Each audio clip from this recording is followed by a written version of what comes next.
wa asyhadu anna Muhammadar Rasulullah. Allahumma shalli wa sallim ala sayyidina Muhammadin wa ala alihi wa sahbihi wa sallim. Gak apa-apa. Aman, pakai itu. Kedengar kok. Ada. Gak perlu. Gak usah. Alhamdulillah, pada siang hari ini kita bisa kumpul di sini. Kita sedang mengupayakan sebuah kebangkitan peradaban. Kita kumpul di sini, kita sedang menjadi fondasi dari sebuah cita-cita yang tinggi. Apa?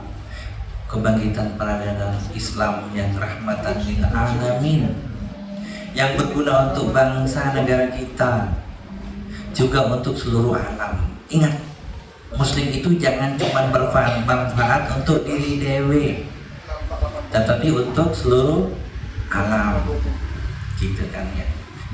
Alhamdulillah di sini insya Allah cikal bakal visi misi dari Tionghoa Muslim Inspiration dan juga dari visi misi divisi pendidikannya, yaitu Sekolah Mu'allaf Indonesia.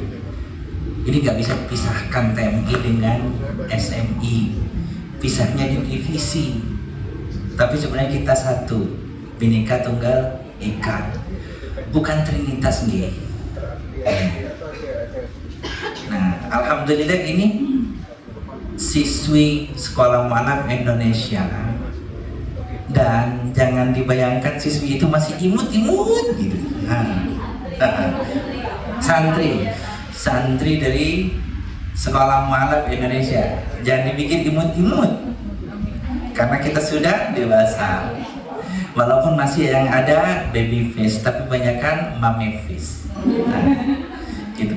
Jadi kita insya Allah punya visi misi menelurkan minimal 100 dai-dai mu'alaf. Mu'alaf. Kalau ada yang bukan mu'alaf bisa kita didik di sini, terus kemudian misalnya anaknya mu'alaf bisa jadi dai, ya alhamdulillah rabbil alamin. Itu bonus dari visi misi. Makanya saya bilang kita cikal bakal peradaban apa? Dai dari mu'alaf. Insyaallah. Enggak di kita, keturunan kita. Kenapa? Perjuangan ini panjang. Bahkan perjuangan ini bisa menghabiskan 5 generasi, bahkan beratus-ratus generasi. Kan gitu. Bukankah Islam itu disampaikan dari bapak kita, yaitu Nabi Adam, hingga nanti insya Allah di akhir zaman. Jadi gini kita keturunan Nabi Adam sama Nabi Nuh. Setelah Nabi Nuh semua manusia diwafatkan. Nabi Nuh naik perahu layar, itu berserta 80 orang muslim yang mentauhidkan Allah. Bahkan anaknya namanya Kan'an gak bisa ngikut. Kemudian Allah wafatkan semua dengan sebuah penyakit, sehingga tertinggal 3 anaknya Nabi Nuh. Siapa? Ham, Syam, dan Yafis. Kita juga keturunan mereka yang berujung kepada Nabi Nuh. Artinya kita keturunan 2 nabi minimal, Nabi Adam dan Nabi Nuh. Makanya Nabi Nuh disebut bapak manusia. Kalau Kan'an itu mungkin beriman, mungkin 4 anaknya. Nah, Allah memilih 3. Artinya apa? Jangan main-main. Nabi saja keluarganya ada yang gak beriman. Bagaimana kita? Tapi jangan pernah menyerah, wahai saudaraku, saudariku, karena masih ada yang laki-laki kan, walaupun di belakang layar. Ayo om kameramen, kan laki-laki kan, ganteng kan? Iya, makanya saya bilang saudaraku, saudariku. Kalau nggak disebut nanti kameramannya ngambek, wah, gua nggak disebut, gua kan manusia, masa nggak dianggap gitu ya? Jadi kita ini walaupun manusia biasa, bukan nabi, tapi kita dipilih oleh Allah untuk hadir di sini berada di sini, berada di sekolah mu'alaf Indonesia minimal, dan insya Allah kita ini sedang berusaha istiqomah meniti jalan iman hingga kita husnul khotimah. Tidak ada gelar lain yang akan kita dapat kecuali gelar husnul khotimah. Insya Allah husnul khotimah itu yang baik, berarti baik-baik meninggalnya dalam keadaan berdakwah, dalam keadaan zikir, dari sholat tuh husnul khotimah semua. Kayak gitu. Jangan pernah berpikir gua matinya gimana nanti, udah berpikir aja. Zon kepada Allah yang baik, aku mati dalam keadaan husnul khotimah. Kajian kita ini judulnya hari ini, apa judulnya? Persyaratan iman Islam. Saya ubah aja ya.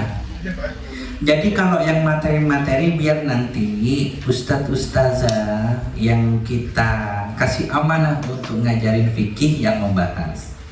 Kalau saya bahas itu nantinya rugi, belum tentu setahun saya mampir sini. Kalaupun mampir belum tentu saya punya kesempatan untuk hadir seperti ini. Nah, ini kebetulan saya pertama kali hadir di tempat baru ini. Nah, saya baru pertama kali hadir di tempat ini, sebelumnya di gang sebelah katanya. Semalam saya sempat terharu, tidak menyangka. Alhamdulillah pengurus di sini hebat. Terlepas dari kekurangan manusia, semua punya kekurangan, kita sebut saja kehebatannya. Jadi gitu caranya supaya kita bisa melihat orang itu bagus, kita jangan lihat kekurangannya. Gitu. Kelebihannya, apa kelebihannya Koriko? Badannya besar. Iya kan? Itu kelebihan itu, patut disyukuri. Kenapa? Karena kita sebenarnya kalau mau beli daging mahal. Jadi yang sudah ini subur-subur bersyukur Bu, daging mahal. Dan Anda nggak sendiri. Kenapa? Karena ketua kita juga sama subur. Saya juga sebagai foundernya juga saya subur. Gitu. Kalau Ibu lihat saya kayaknya hamilnya 3 bulan. Gitu. Nah, hebat. Koriko saya akuin hebat. 6 tahun kita dalam kesederhanaan mampu bertahan dan alhamdulillah naik. Dari dulu cuman saya nggak punya tempat numpang, ya alhamdulillah FKM yang memfasilitasi kita, kemudian kita sewa bulanan. Saya masih ingat saya dapat dari donatur gitu ngasih kita langsung luncurkan program mu'alaf berdakwah, dibiayain dari sana. Sekali mu'alaf berdakwah tuh 3-5 juta kita keluar, dan itu rutin, insya Allah rutin sebulan bisa 2-3 kali berjalan. Tapi uangnya gak habis-habis heran saya. Alhamdulillah gak habis-habis. Padahal yang dikasih donatur udah habis. Terus dibagikan ke sini untuk sewa, bisa sewa tahunan. Ya Allah, bisa sewa tahunan. Saya kasih tahu sama donaturnya, antum ngasih, kita di Semarang sudah bisa sewa tahunan. Saya pikir sewanya kecil, gak taunya satu rumah full. Barakallah. Dan saya husnuzon ini sewanya di diskon. Barakallah untuk yang punya rumah. Terima kasih untuk semua yang hadir di sini, terutama para pengurus dan ya pengurus lama, tahulah asam garam kita mendirikan di sini ini. Dan bagi yang baru kenal saya, ini ada yang nggak tahu saya nggak di sini? Nggak apa-apa, cium tangan nih nggak tahu saya. 1, 2, 3, 4, 5, 6. Kepipen deh, aku sih nggak ngerti.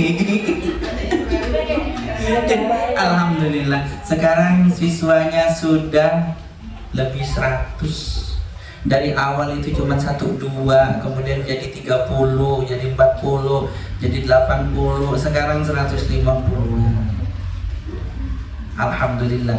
Ramadan kemarin masih 120, saya tanya Koriko. Gitu. Sekarang sudah 150-an dan insya Allah akan terus berkembang ya. Amin, Allahumma amin. Dan jangan cuma berkembang jumlahnya, tetapi juga isinya.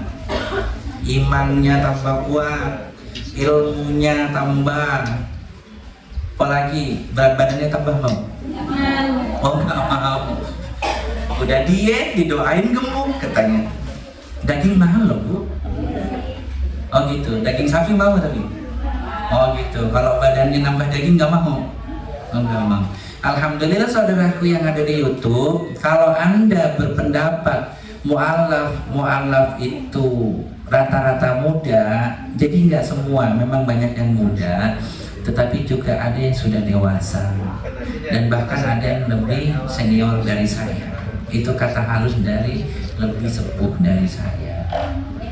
Jadi kan kita halus-halusin, kalau di Indonesia halus-halusin kan, lebih senior dari saya. Dan alhamdulillah semangatnya lumayan, semangatnya 80 kan Pak udah lewat.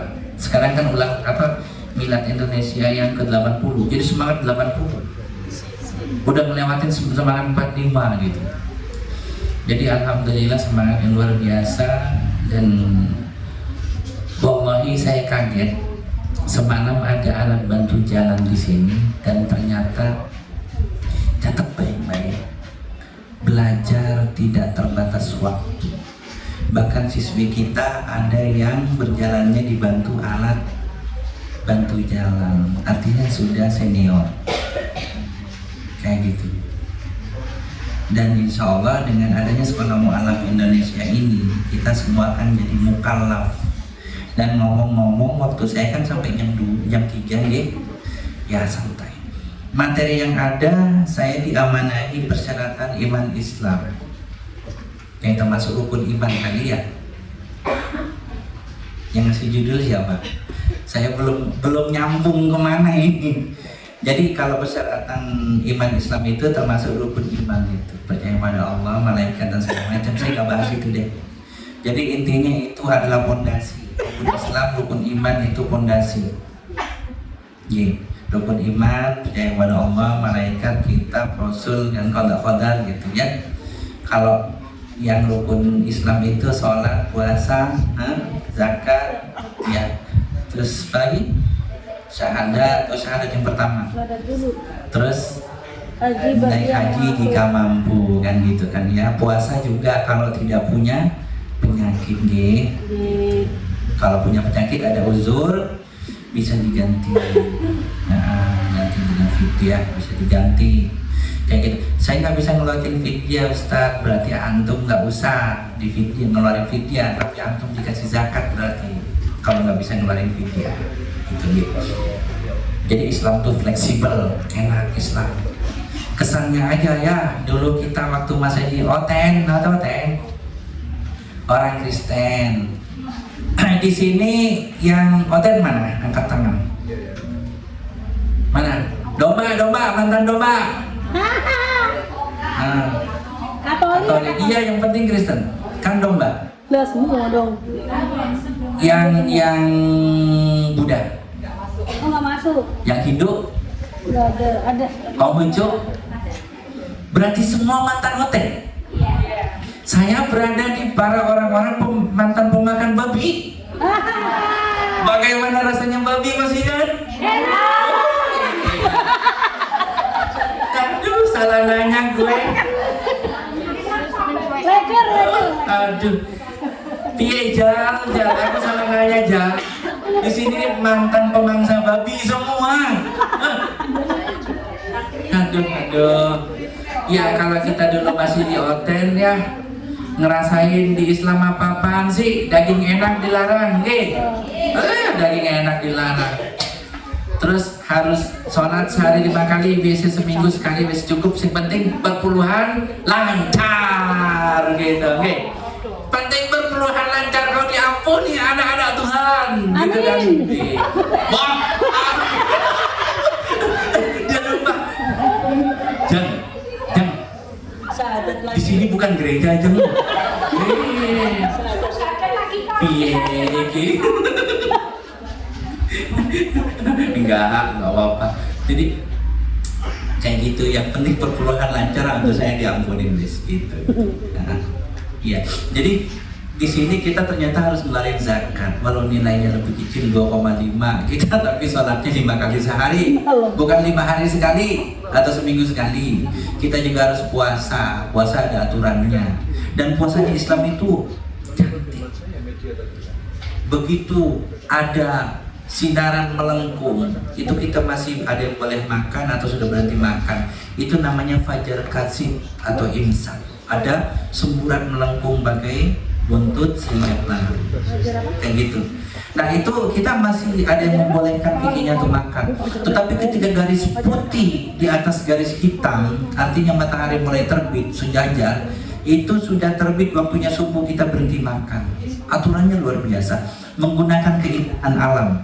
Bagaimana indahnya orang di Gunung Bromo, berjuta-juta dikeluarkan hanya ingin melihat apa? Melihat fajar kazib keluar semburat melengkung warna kuning. Ya. Nah, begitu selesai warna kuning kurang lebih 5 menit, 7 menit, garis putih di atas garis hitam. Gitu. Jadi garis putih, lurus, itulah waktunya subuh. Nggak usah azan lagi, sholat boleh, tetapi lebih baik azan dulu. Nih, keluar putih, nah sholat, wes yang puasa nggak usah makan lagi, puasa. Begitu sore matahari tenggelam, hilang. Di garis apa? Di garis tanah atau bumi atau laut biasanya. Ah, itu cara melihat hilal. Jadi masih ada kaitannya ya dengan syarat-syarat ini ya, dengan puasa dan segala macam. Hilang. Ketika sang mentari yang gagah perkasa menyerah kepada pelukan sang malam yang lembut, tenggelam di antara deru air di lautan. Allah Akbar, makan gitu. Jadi ada hitungannya gitu loh. Di Islam tuh luar biasa. Semua diatur. Bahkan kentut aja diatur. Iya benar. Kentut diatur. Kentut diatur. Nih, pernah ada yang dengar nggak? Ketika sholat engkau merasa ada sesuatu keluar dari lubang dubur, kemudian engkau tidak mencium bau, tidak mendengar bunyinya, maka teruskanlah sholat. Diatur nggak kentut? Ini diatur. Ini yang sering dengar saya ceramah, nonton YouTube ini, kok bahas kentut mulu? Iya, karena kentut itu sesuatu yang diremehkan tetapi tidak dirindukan, tapi diharapkan juga. Contohnya nggak dirindukan, sopo sing kate kentut, boleh nggak kentut di sini? Ada yang kangen dengar suara kentut di sini? Nggak ada, tak dirindukan, tapi diharapkan. Kalau nggak kentut 3 hari kembung gimana? Pengen kentut kan? Nah, jadi sesuatu yang diharapkan. Dalam Islam, Rabbana ma khalaqta hadza batila. Surat Al-Imran 191. Wahai Tuhanku, tidaklah Engkau menciptakan segala sesuatu ini dengan sia-sia. Itu intinya. Bahkan sayap nyamuk pun tidak sia-sia, kan gitu. Semua berkaitan. Seperti tadi saya contohkan tentang salah satu rukun iman, termasuk dalam bahasan kita tentang puasa. Bergesernya mentari, tenggelamnya mentari dalam pelukan malam itu merupakan tanda buat kita. Kapan kita harus mulai puasa, kapan kita boleh berbuka puasa. Kayak indah. Islam itu sangat berkaitan semuanya. Nah, saudara-saudara semua yang belum kenal saya kasih tahu, nama saya Ko Aziz Lu atau Ko Muhammad Lu. Nama lengkapnya Muhammad Abdul Aziz. Di KTP nggak ada Lu-nya. Lu itu marga saya. Dan Ko Aziz Lu adalah keyword untuk kemana-mana. Mau di TikTok di mana semua Ko Aziz Lu, kecuali Facebook Muhammad Lu. Di situ. Jadi rata-rata kenal saya Ko Aziz Lu. Kalau diketik nanti jangan terkejut, keluarnya di berbagai bidang. Jadi gitu. Di bidang surga tak dirindukan pun ada nama saya gitu. Karena memang saya ini terkenal di antara teman-teman ini salah satu dai mu'alaf yang tidak pernah menolak order untuk ceramah. Bahkan ketika harus ongkos dewe, jalan dewe, mangan dewe, mulai dewe. Dan itu bukan dari Lamper ke Simpang 5, bisa keluar pulau saya ongkos dewe. Kalau ada duit saya jalan. Bahkan lagi enak-enak tidur jam 2 ditelepon, Toh apa? Badal sopo. Ustadz ini kaiso kapan subuh? Pancene kalau misalnya lagi ada ustadz yang lain ingat sama saya. Ketika ustadznya nggak bisa, saya jadi badal dan saya nggak pernah nolak. Berangkat sekarang.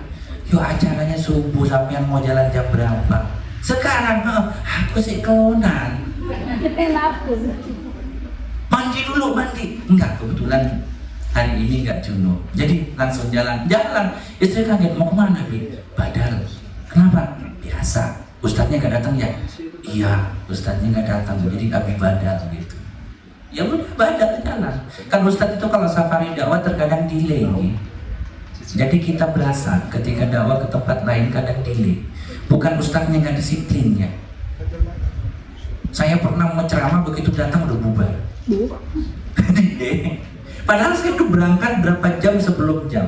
Perkiraan saya 1,5 jam sebelum acara saya sampai. Ternyata ada selesai bubar saya baru datang. Ya sudah tinggal makan aja. Ya masa mau lagi bubar, kumpul ustadznya datang dan mungkin. Lagian udah tengah malam kan gitu. Dibadain orang. Jadi seperti itu. Nah, rezeki saya untuk berbagi pahala di sana. Gini saudaraku, sebenarnya setelah kita mengenal rukun iman, rukun Islam, setelah kita melakukan semuanya, sebenarnya apa sih intinya? Setelah kita berkelana, kalau saya dari Konghucu ke kenal Katolik, kemudian masuk ke Protestan, kemudian masuk ke Islam, kemudian istiqomah di Islam, apa sih sebenarnya nih? Maknanya apa sih kita muter-muter begini, kita ketemu di SMI, kita ngobrol di sini, kita ada kajian tiap minggu, gitu kan ya? Atau juga nggak kajian kita bisa lari kencengnya, nggak ngaji juga bisa makan deh, ya. Bahkan nggak mandi juga kita bisa lari pagi ya. Apa sih maknanya? Apa sih sebenarnya? Kita ini di sini sedang mencoba untuk menjaga iman kita agar tetap kuat, tidak tergerus iman. Kita tetap dekat dengan Allah. Kita bisa berkumpul dengan teman-teman kita supaya kenapa? Kita tahu you are not alone. Apa artinya? Kamu tidak sendiri. Iya, jenengan boten dewean, ngono gimana? Dewe. Boten dewean jal, ake koncone, ake sedulure. Di sini akan terasa bahwasannya tidak hanya Anda yang paling menderita di dunia. Ingat, kita masih tidur beratapkan genteng dan seng serta asbes, tidak beratapkan langit ya, masih tidur tidak berlantaikan bumi, masih ada kasur walau tipis ya, dan kita di sini masih bersama-sama saling menguatkan iman. Dan teman yang terbaik, ingat, adalah teman ketika orang melihat kita sebagai teman, kemudian dia bertambah iman, dia ingat kepada Allah, kayak gitu. Bukan temennya ketika ngelihat kita, aduh sakno yo, uripe ngono, dari dulu ya ngono aja wis. Ningkat enggak, apa enggak? Nelongso terus. Jazakallah, jazakillah khair. Kalau laki-laki jazakallah khair, kalau wanita jazakillah khair, kalau mau jamak jazakumullah khair, kalau sama ustaz jazakumullah khair. Itu menghormati, walaupun sendiri ustaznya dipanggil jazakumullah. Kan sudah pelajaran bahasa Arab enak kan, gitu. Ya, kaifa halukum? Oh, sudah ada yang bisa. Tuh, sekolah malam udah bisa bahasa Arab. Jadi oten-oten jangan entengkan kami para mu'allim. Kami tiap hari menggunakan bahasa Arab. Betul? Bingung? Soalnya pakai bahasa apa? Bahasa Arab. Allahu Akbar, gak ada Allah dan gadang Allah sing gede banget. Semua Allahu Akbar, nggih. Kalau nak Gusti Allah sing ageng saged. Apa? Saged bener? Sangat, bukan sakit, sangat. Oh salah. Soalnya kamusnya ada di rumah. Saya kalau mau nanya harus WA dulu. Iya istri saya. Dia kayak gitu. Jadi alhamdulillahnya kita nih tiap hari menggunakan bahasa Arab. Kenapa pakai bahasa Arab? Supaya kita ketika takbir di satunya orang Jawa, satunya orang Padang, orang Jawa jadi imam. Gusti Allah sing apa? Ageng sangat sakit. Ageng sangat di belakang makmumnya Allah dan gadang. Allah ada. Nggak ada begitu, nggak ada semuanya. Terus nggak juga imamnya ngadep ke barat karena kiblat ada di barat. Makmumnya bilang gue lebih senang ke timur. Begitu sama-sama rokok adu pantat kejengkang semua. Nggak ada dalam Islam. Masjid selalu ngadep barat semua. Nggak ada ceritanya. Semua searah. Hebatnya Islam. Wes, lihat silahkan. Yang di Indonesia ada nggak masjid ngadep utara? Nggak ada. Nggak ada. Semua searah, kompak. Ketika Allah Akbar ada yang bilang Allah dan gadang. Nggak ada. Tapi kalau dalam tafsiran ada nggak? Allah Akbar itu artinya Allah dan gadang. Artinya Gusti Allah sing ageng sangat. Ada.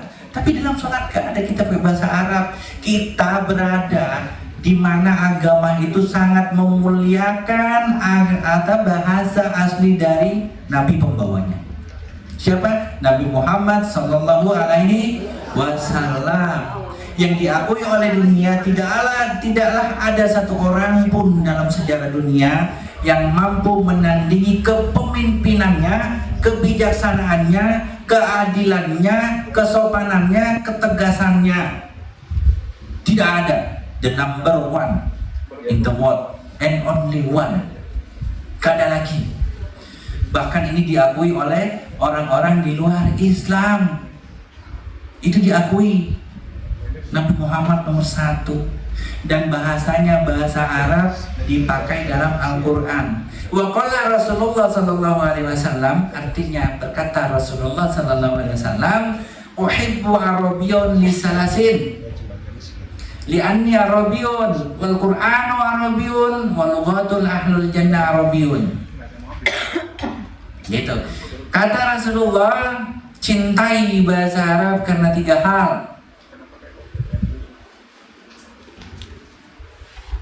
Ini kalau nggak salah hadis riwayat Tabrani.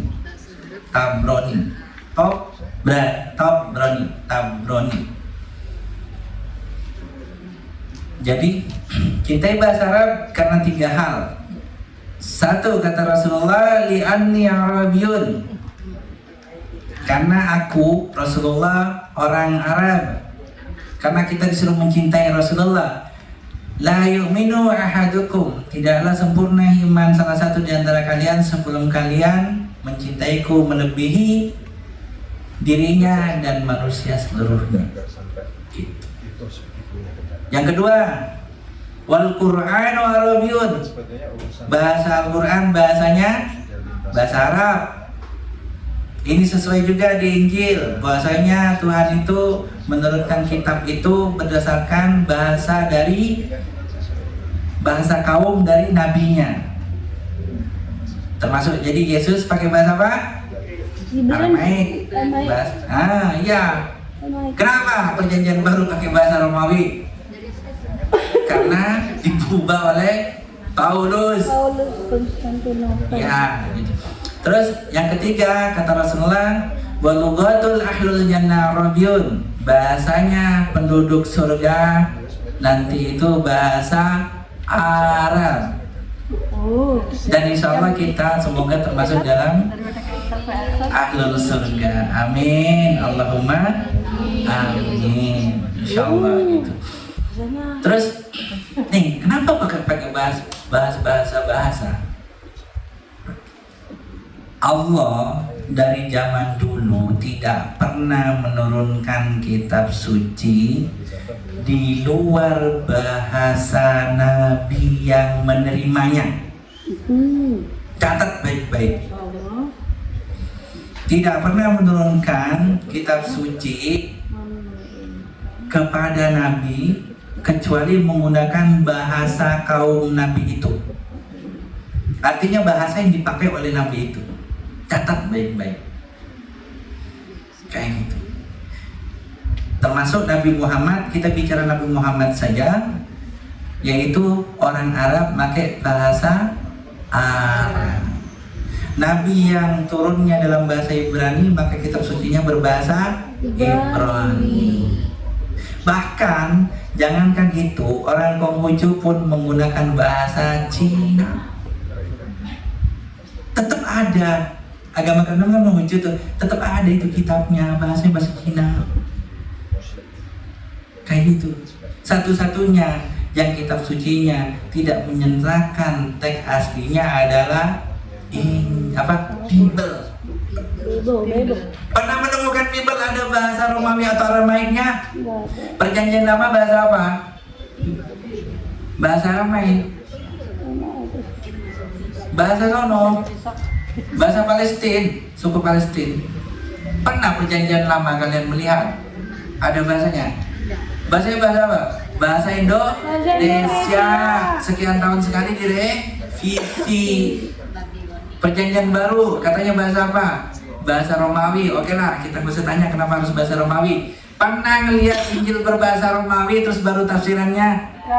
Nggak pernah. Saya tanya pendeta Budi Asali. Kenal lah? Enggak. Oh, ya udah nggak usah. Iya, kalau bukan orang Kristen kan? Sing penting kenal ke Aziz ya. Iya. Nggak kenal kebangetan. Wes kenalan tadi. Masa foundernya nggak dikenal? Gitu. Ya, guyon. Saya sambil minum ya, semua kan sudah ada minumnya ya. Karena saya nih tipe orang doyan minum air. Kemudian ada yang keras juga sih, yaitu es batu.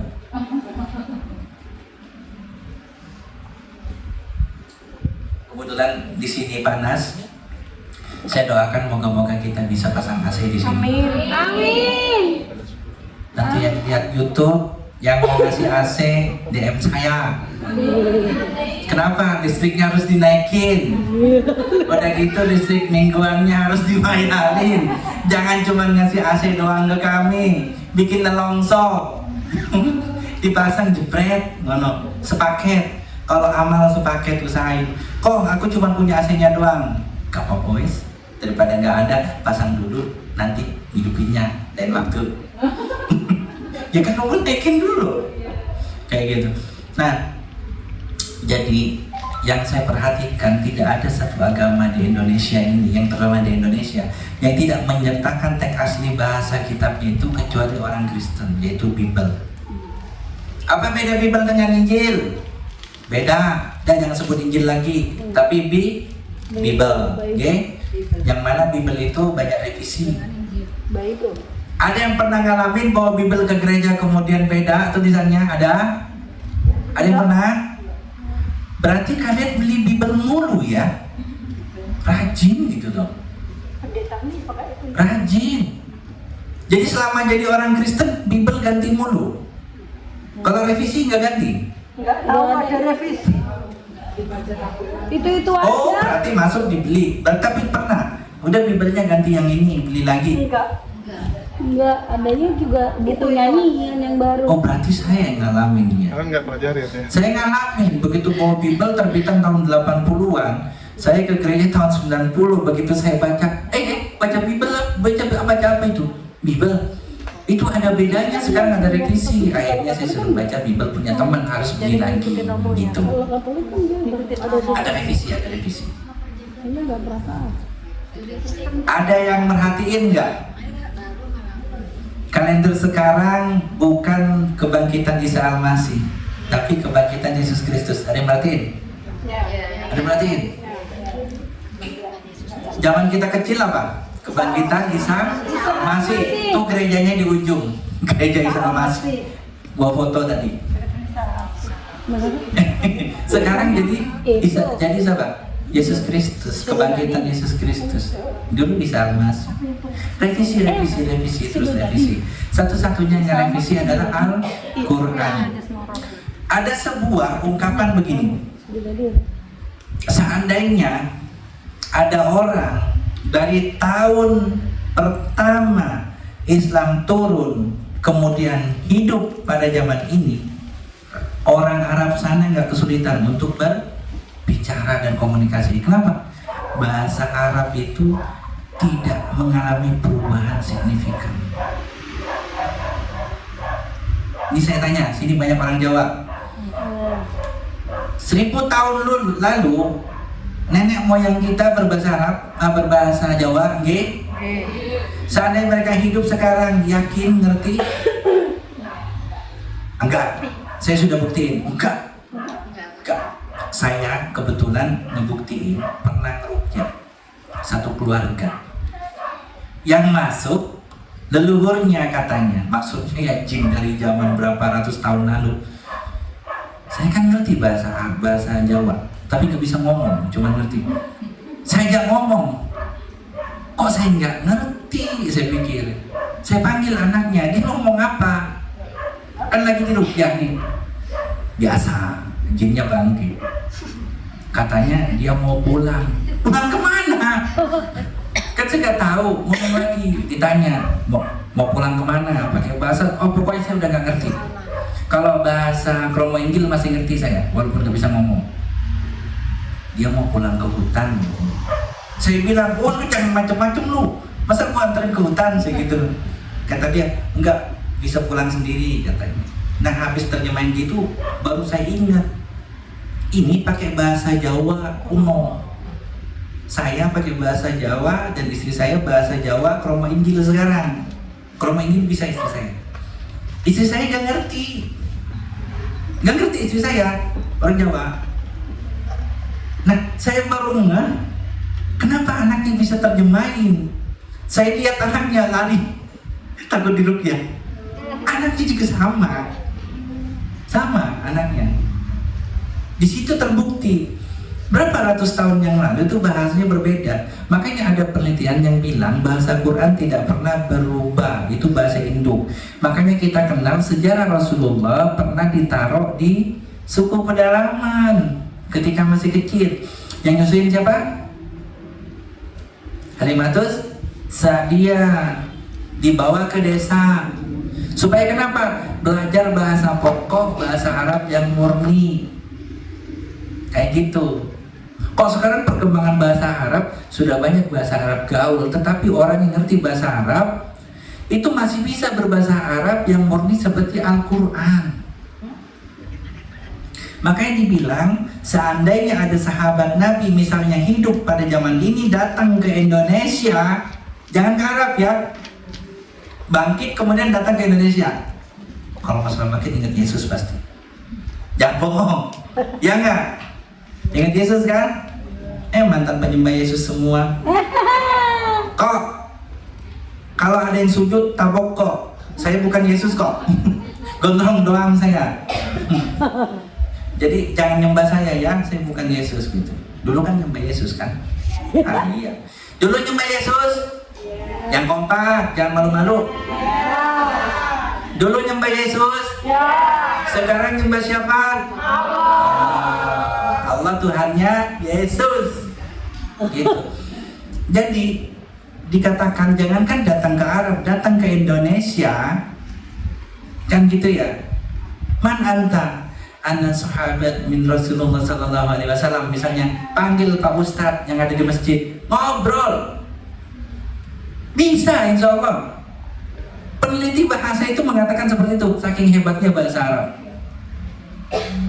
Seperti itu. Bahkan anak kecil pun itu bisa lidahnya dengan nyaman mengucapkan bahasa Arab. Anak saya 1 tahun 23 bulan itu sudah bisa doa hujan, sudah bisa salam, sudah bisa baca ma'asalama ilaliqo, udah bisa, udah ngerti. Kalau mau masuk rumah orang, assalamualaikum, jawabannya waalaikumsalam. Ketika kita pergi ma'asalama, maksudnya selamat tinggal dengan keselamatan, jawab ilaliko, isi daun. Ya. Jadi sudah ngerti lah percakapan seperti itu yang pokok. Sudah ngerti dia. Satu tahun 21 tahun, hampir 2 tahun, 23 bulan. Jadi bahasa Arab itu sama. Kalau Anda bisa mengartikan bahasa Al-Quran ketika Anda ke Arab Saudi, insya Allah Anda akan bisa berbahasa Arab, bisa berbicara di sana, berbincang-bincang. Dan kami ini di Apologet Islam, kita kan ada TikToknya itu ya, antara yang di Arab dengan di sini, itu kadang suka pakai bahasa Arab, nanya-nanya bahasa Arabnya ini apa kayak gitu. Jadi luar biasanya di situ, luar biasanya Al-Quran itu bahasanya sepanjang masa hampir tidak pernah berubah.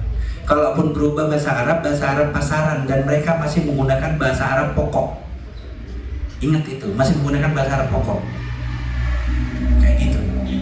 Itu luar biasanya. Dan ini tidak ditemui di berbagai bahasa di dunia kecuali bahasa Arab. Saking istimewanya bahasa Arab.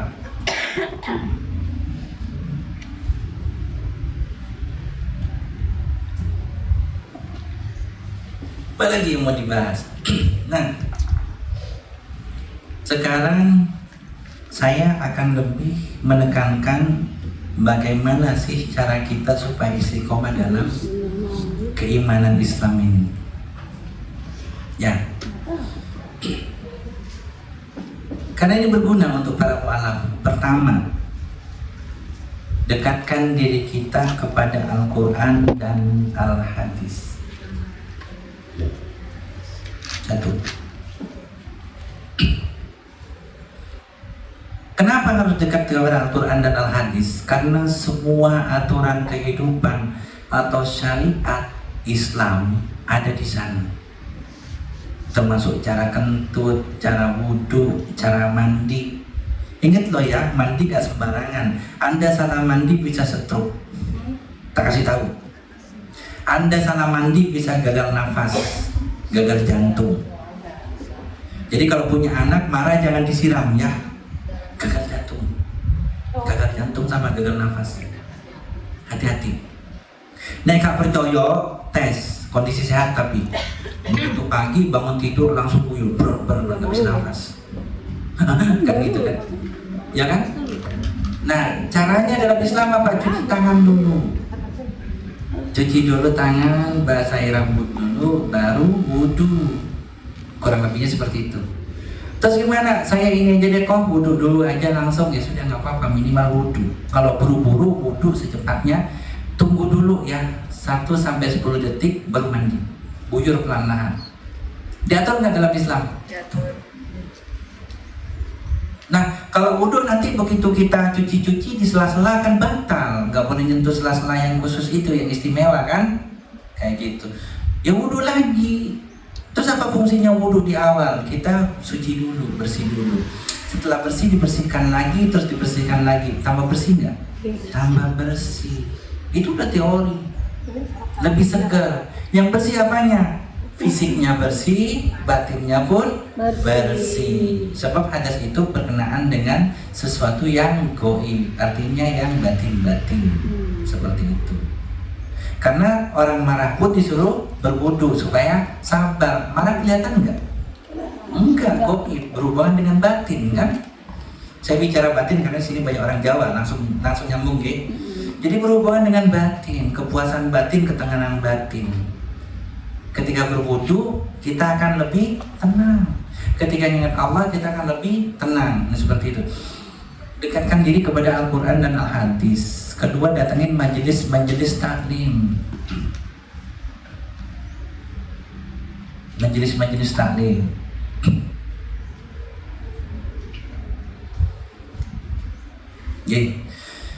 Terus kok ada perbedaan bahasan antara majelis taklim di sini dengan di SMI? Ditanyakan sama ustadz-ustadzanya. Disitulah tugas mereka.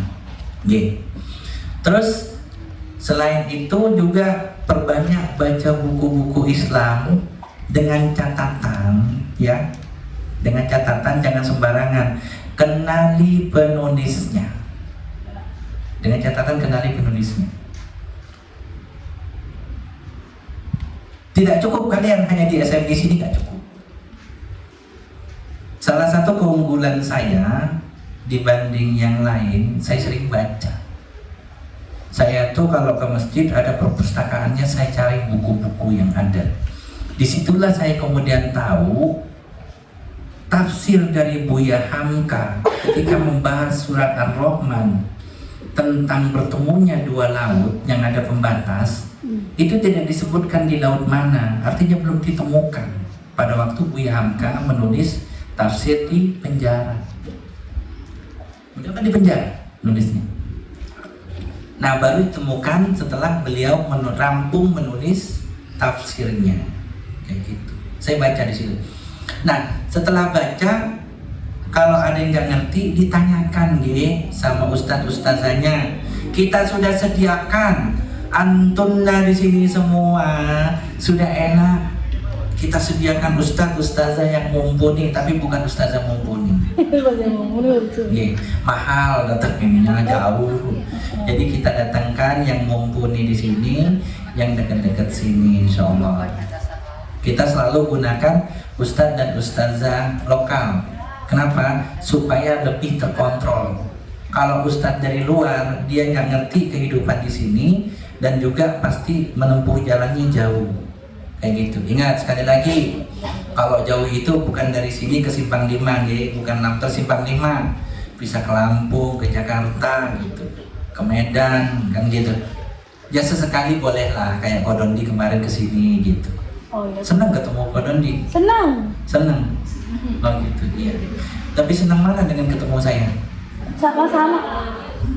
Kalau Aku Kodondi bawa hadiah, di hadiahku.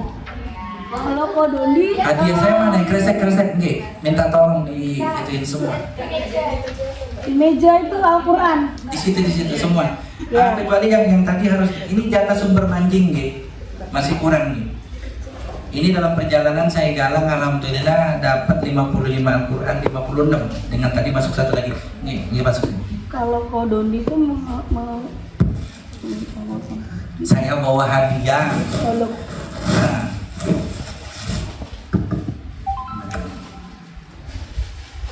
Jadi nanti nih saya indikan pertanyaan. Hadiahnya bukan jajanan. Al-Quran tafsir. Ini juga dari pemirsa TikTok. Oh, yang dititip cuma satu. Nah, jadinya kita gunakan ustadz-ustadz terdekat. Kenapa? Kita mendekati kearifan lokal. Ustadz lokal itu bukan dia ilmunya kurang, enggak. Beliau jauh lebih pintar dari Ko Aziz, insya Allah. Ko Aziz ini ilmunya sedikit, pinternya ngomong berjam-jam gitu, debat pinter gitu, makan doyan gitu. Apalagi ketemu pergedel sama mie, wes. Kambing lewat dicuekin, ya kan saya ajak makan lah, habis nih makan sama kambing, dia makan dewe cuekin aja dia lewat gitu.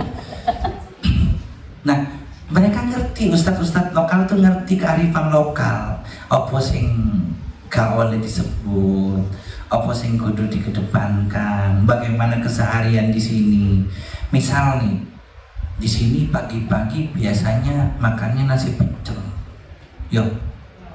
Tahu-tahu pagi-pagi ya dikasih makan kambing guling tanpa nasi.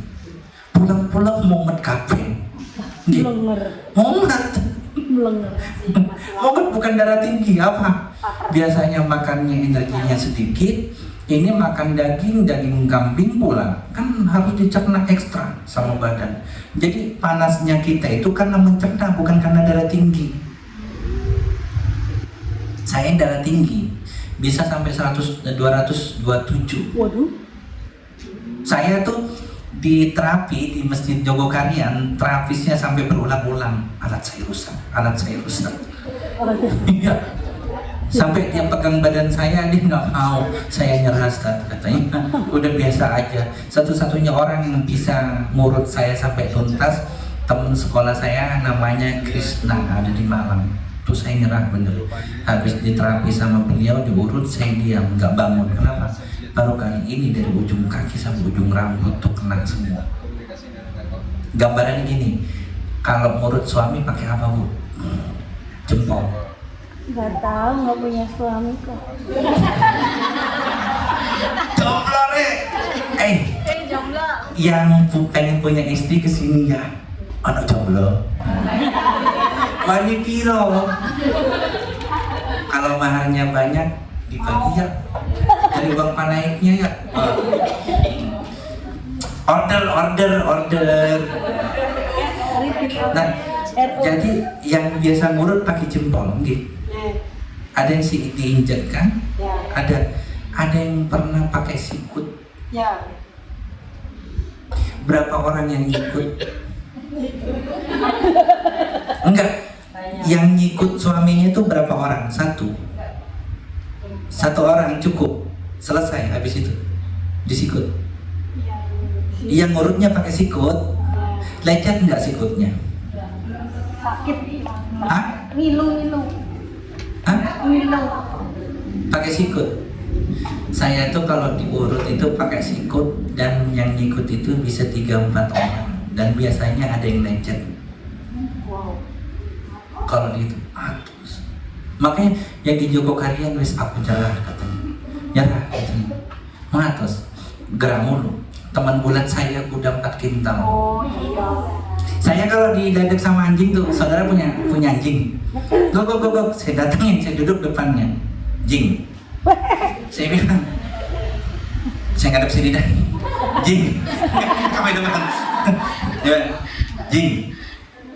Lu tuh berapa kilo? Satrio 4 kintal gue banting. Diam. Alhamdulillah diam. Ya, anak saya ketawa. Diam. Iya diam. Takut dibanting. Iya, saudara saya kan masih punya anjing tuh. Saya gituin. Anak saya niru. Jangan macam-macam, gue gebuk. Dia masih galak. Gak meyakinkan gitu.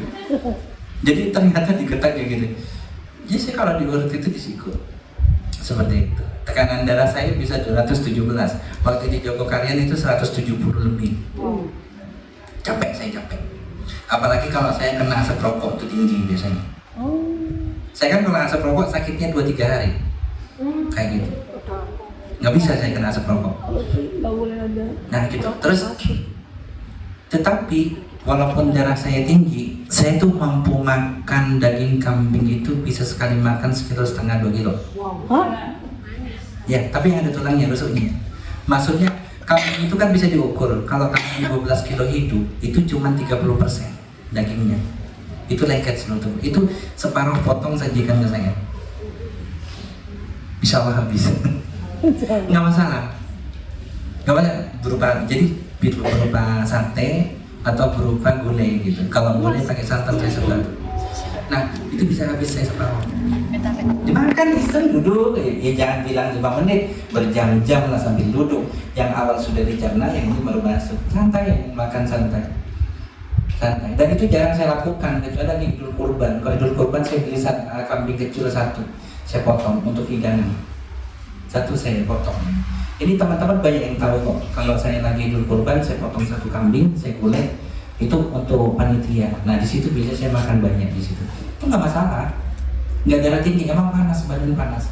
Jadi panasnya badan kita karena mencerna itu. Jadi bukannya karena dari darah tinggi. Daging kambing daging terbaik di dunia. Asal masaknya bener. Kalau udah kena air langsung masak. Jangan tunggu dulu. Kalau menunggu jangan lebih dari setengah jam. Itu caranya. Nyate juga sama, jangan kena air. Dagingnya rusak. Yang kedua jangan kena tanah.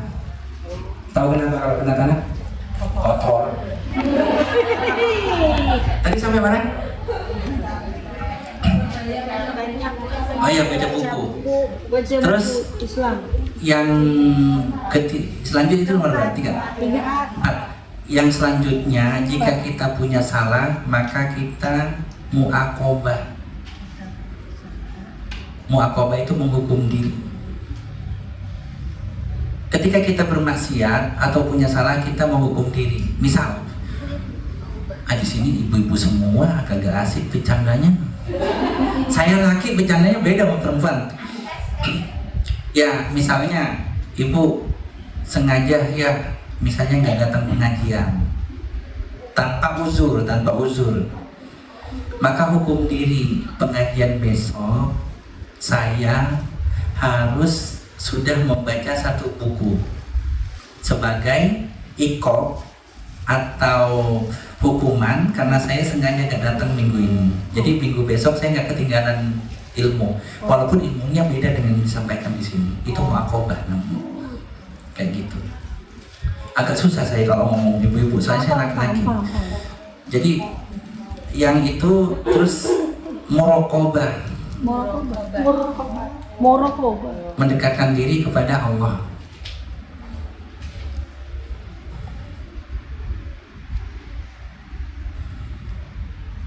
Saya tidak sampaikan urut, kenapa? Saya di sini menyampaikan kepada mualaf. Ingat sekali lagi saya menyampaikan kepada mualaf. Muraqabah, mendekatkan diri kepada Allah dengan jalan apa? Banyak tilawah. Itu termasuk yang tadi itu, yang pertama. Cuman bahasannya muraqabah. Bisa dilakukan itu, bisa kita sholat tahajud, bisa gini.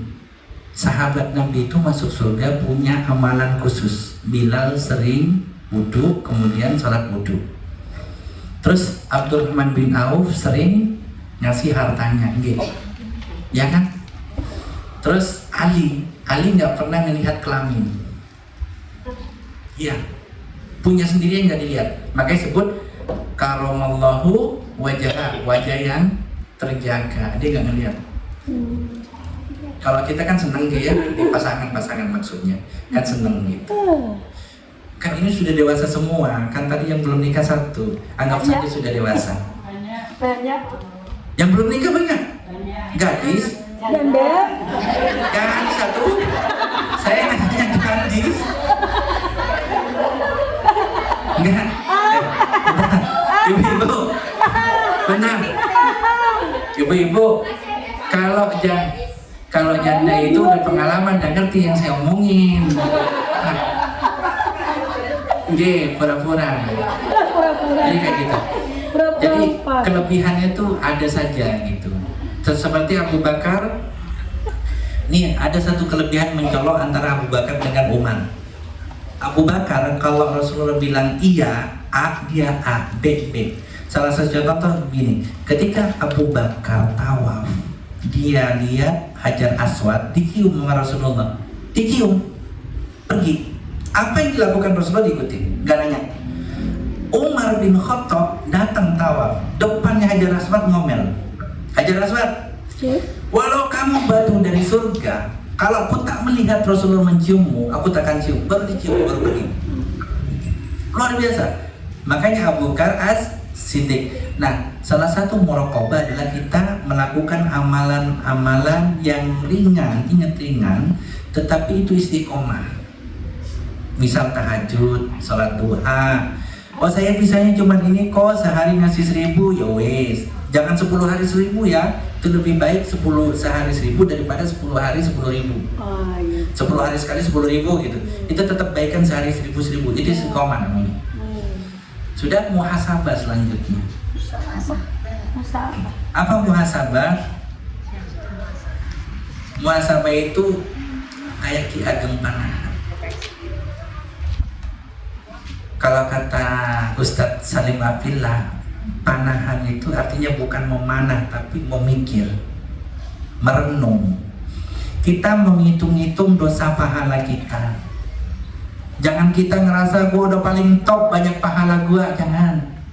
Please, bagaimana cara saya ini berbuat pahala, bagaimana dosa saya nggak ada. Ingat kata Rasulullah, kullu ummatin yadkhulunal jannah illa man aba man yahba ya Rasulullah man ato'ani dakhalal jannah wa man asoni faqad aba. Jadi agak terbalik kayaknya, saya agak terbalik. Intinya gini, kan panas. Jadi agak terbalik, biasa kurang air tadi. Intinya gini, kata Rasulullah, kullu ummatin yadkhulul jannah, seluruh umatku masuk surga. Illa man aba, kecuali yang nolak surga itu. Kata Rasulullah, kata sahabat, man yahba ya Rasulullah, siapa yang nolak surga itu? Intinya di belakangnya itu man asoni faqad aba, siapa yang menolakku, menolak sunnahku adalah yang menolak surga. Kayak gitu. Jadi apa intinya? Tugas kita adalah jangan sampai kita keluar dari Islam pertama. Yang kedua, jangan sampai kita mampir ke neraka. Supaya nggak mampir apa?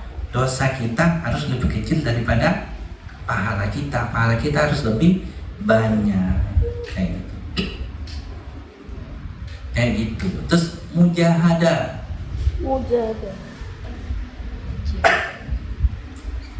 Mujahadah itu kita bertahan sekuat tenaga untuk terus berada dalam Islam dan selalu berbuat baik.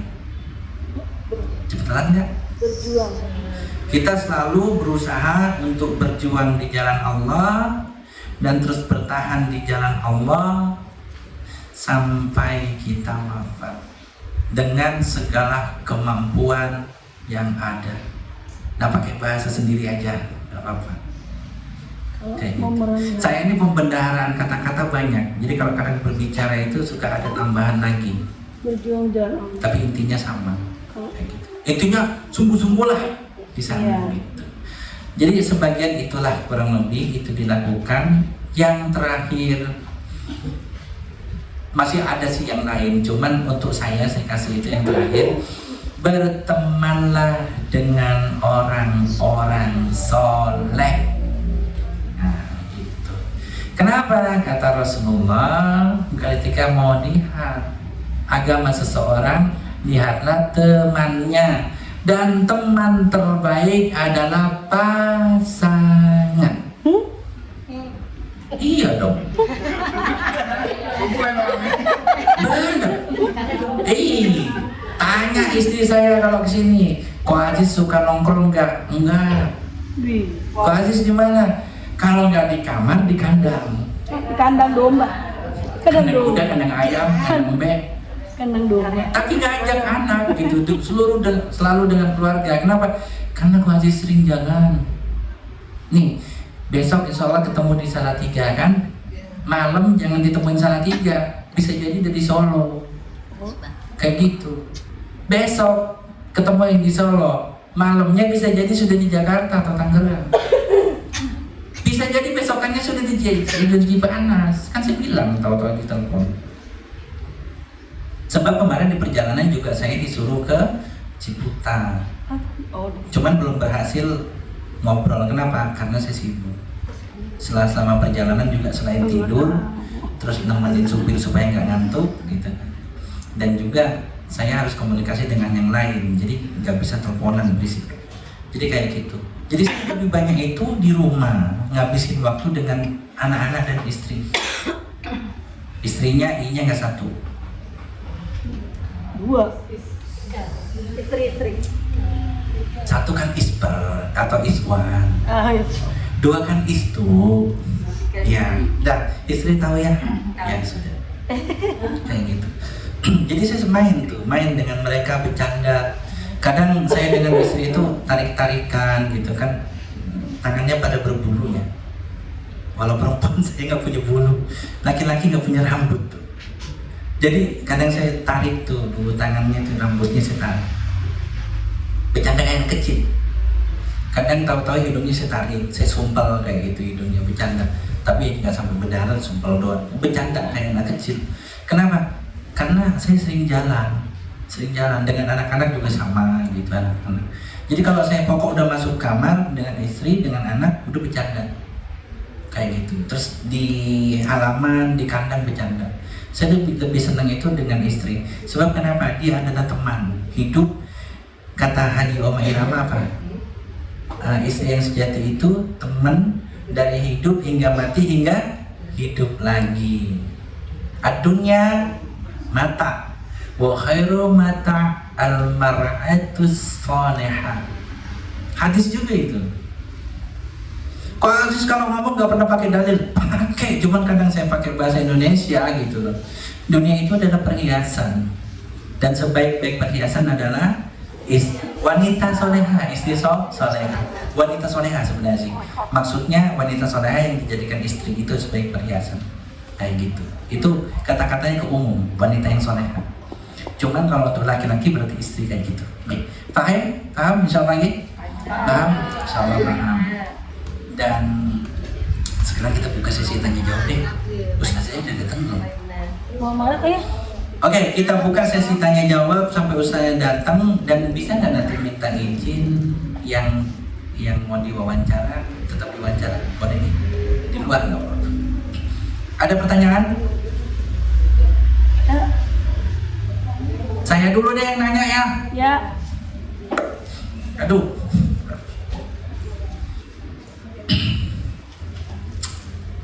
Di sini di Indonesia ada 6 agama. Agama apa yang kitab sucinya tidak menyertakan teks originalnya? Ye. Agama Jew. Kristen. Ye. Hadiahnya.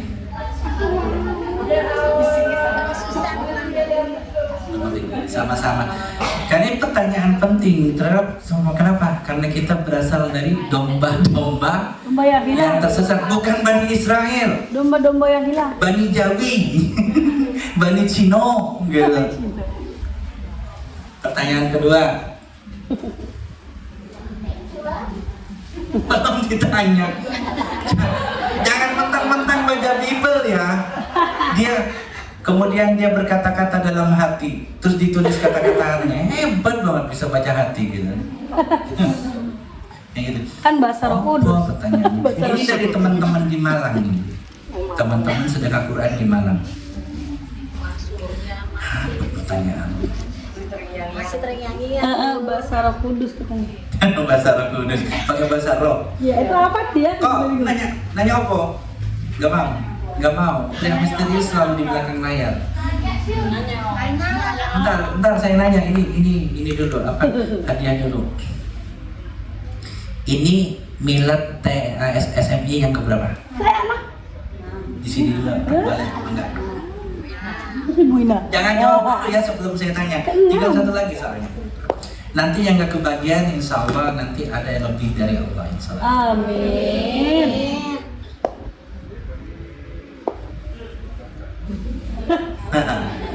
Oh, mau nanya. Jangan. Ada udah ada Nggak Muhammad usah, Aziz. nggak usah. Nama Yang Chinese. penting wis kenal saya gitu Nama kan. Chinese Wis kon. kenal saya. Mau nanya apa sih ini kok? Bingung. Ya, saya mau nanya. Nama lengkap, jangan jawab. Nama lengkap dari Ketua Umum SMI. Ya. Lengkap. Koriko lengkap namanya. Nggih. Nggih. Maju nggih. Soalnya masih muda. Barakallahu. Terus kok? Nanti insya Allah saya hadir ke sini lagi, doakan hadiahnya itu ada hadiah pertanyaan itu lebih banyak hadiahnya, dan nanti moga-moga ada hadiah untuk umum semua. Amin. Donatur siapkan dompet Anda dan rekening Anda ya. Itu saya ngomong belakang, enggak itu di video donatur. Ya, ntar hubungin. Halo Pak Aziz, apa ke Semarang lagi ngapain? Itu 150 kasih hadiah semua. Oke. Gitu insya Allah. Amin. Loh, ini milad ke-6 loh, masih bertahan di sini. Jarang-jarang loh. Tahun pertama 40 orang, tahun ke-6 bisa jadi sisa 5 orang loh. Di sini tahun pertama 40 orang, tahun ke-6 150 orang. Allahu Akbar. Monggo pertanyaannya. Yang mau nanya?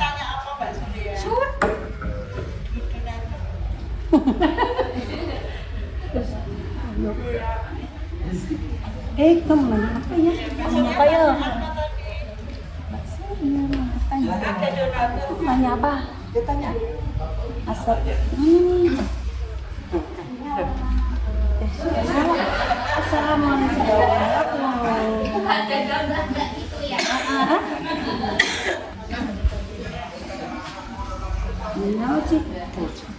Assalamualaikum warahmatullahi wabarakatuh.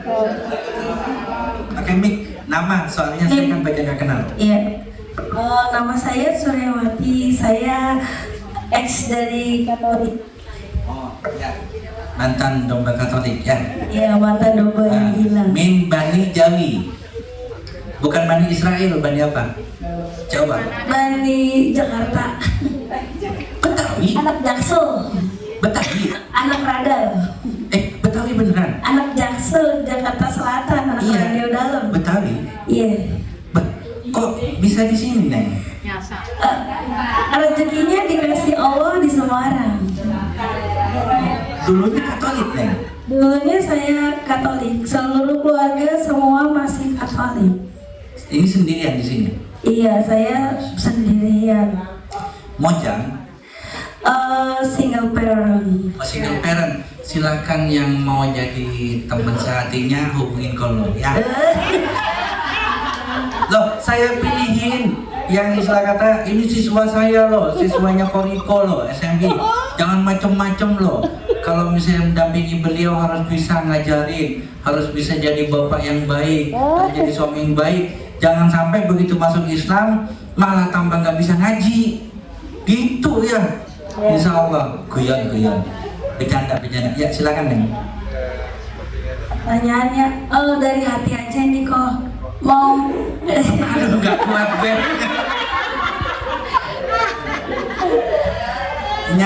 Babe, ini anaknya dari hati nanyanya. Ya silakan, guyon. Sebenarnya bukan pertanyaan. Ya, saya ingin bilang sama kok, bagaimana cara meyakinkan keluarga saya sampai sekarang kalau saya itu bisa berani untuk bahwa saya itu sudah benar-benar yakin kalau sudah Islam gitu. Jujur saya sebenarnya masih seperti abu-abu di keluarga. Gimana cara meyakinkan keluarga gitu. Jadi kalau Natalan ya tetap pulang, tetap menghargai mereka, salaman jangan kalah gitu. Bagaimana caranya? Bukannya mau fanatik, nggak mau salaman atau nggak mau pulang Natalan, tapi karena keluarga juga masih support, dan ada support dari keluarga juga. Jadinya kayak putih abu-abu. Bagaimana cara meyakinkan mereka gitu loh? Meyakinkan agar percaya, kadang tidak dipandang sebelah mata gitu loh maksudnya. Oh lu udah Islam ya, udah sana aja gitu guys. ya udah alhamdulillah lah gitu, daripada saya mau diusir. Saya kan saya mau masuk Islam itu mau diusir. Makanya sembunyi 4 tahun. Kalau digitukan berarti tinggal kamu belajar. Jadi gini, kan jawab. Tidak ada yang bisa merubah hati seseorang kecuali Allah. Makanya dalam doa kita, ya muqallibal qulub, tsabit qalbi ala dinik. Dia kan, kalau saya tambahin ada dakwatik ala taatik, saya tambahin. Kayak gitu. Tetapkan hatiku di dalam agamamu. Jadi gak ada yang bisa merubah. Bahkan Nabi itu pamannya saja masuk neraka. Nabi Nuh Kan'an punya 4 anak. Satu Kan'an itu kebawa banjir. Apa kata Allah? Huwa laisa minka,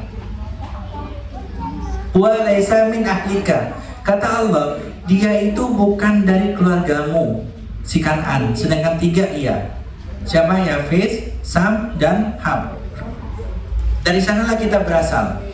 Nah, yang saya lakukan dulu, jadi gini, yang gue lakukan nih, kan kita Jakarta loh Pak. Nih gue tetap hadir ke keluarga, tetapi gue ini gak makan makanan yang haram. Gue ini tetap sholat pada waktunya sholat.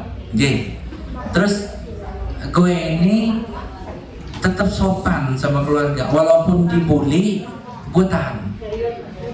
Gue tahan dibully, gue gak bales, tapi gue jelaskan duduk perkara dalam Islam. Akhirnya di ujung usia, alhamdulillah mama syahadat, ya sehari sebelum wafat. Di saat mama wafat, papa syahadat. Orang yang ngebully-bully saya banyak yang syahadat, bahkan saya yang nguburi karena mereka meninggal duluan. Jadi orang di luar Islam tidak melihat lo baca Quran, gak ngelihat lo itu baca hadis, gak ngelihat lo itu jalankan syariat Islam, tetapi ngelihat bagaimana tingkah laku lo, bagaimana lo itu istiqomah dalam Islam, lo tidak terwarnai kembali oleh mereka, lo punya prinsip, tapi bukan rokok.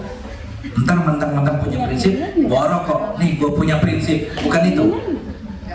Oke? Meyakinkannya gimana sama orang tua? Sedangkan ibu saya dia lagi kuliah biologi kok. Kan saya berdebat, saya kan nggak punya ilmunya. Dia menang di dasarnya gitu. Gak usah cari aman. Wis sekolah di sekolah mualaf, belajar di sini, gak usah terjun ke dunia debat. Bagaimana hidup ini bisa berjalan sesuai aturan Allah. Nanti mereka ya tak kasih tahu. Lu pinter, lu ustaz, lu ustazah, lu S2, S3, S4, SSS lah. Lu dokter, profesor, lu ngasih tahu orang tua dibilang apa?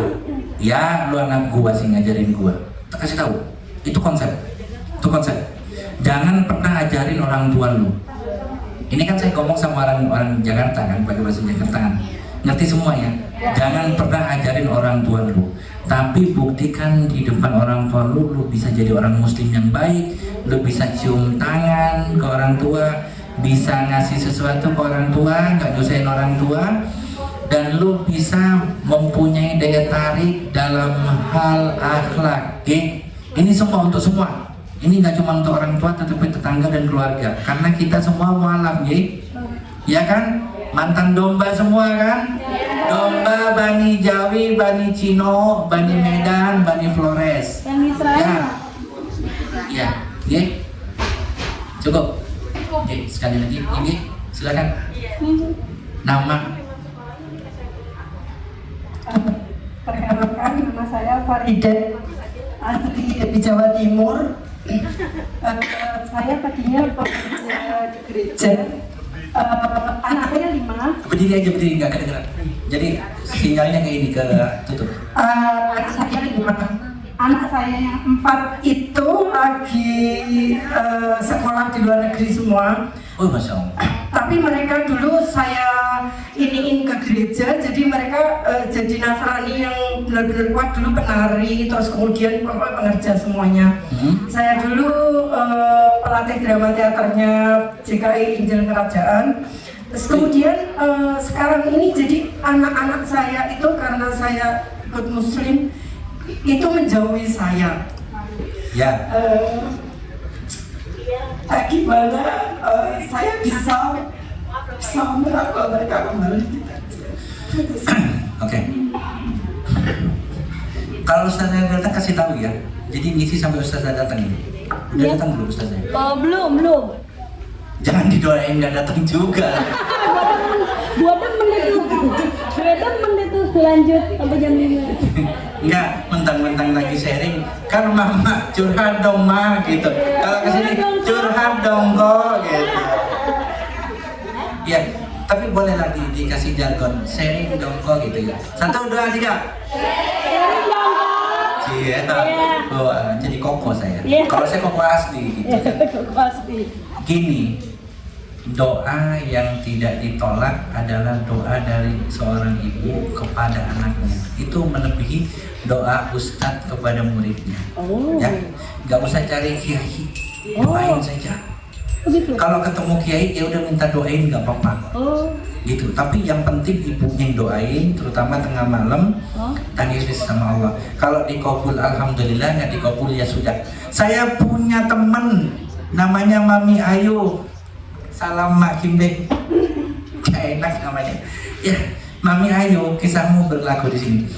Mami Ayu itu sakit mau mati. Dia bilang, ya Allah kalau engkau memang Tuhan. Kristen ya, bukan Muslim. Muslim gak pantas begini.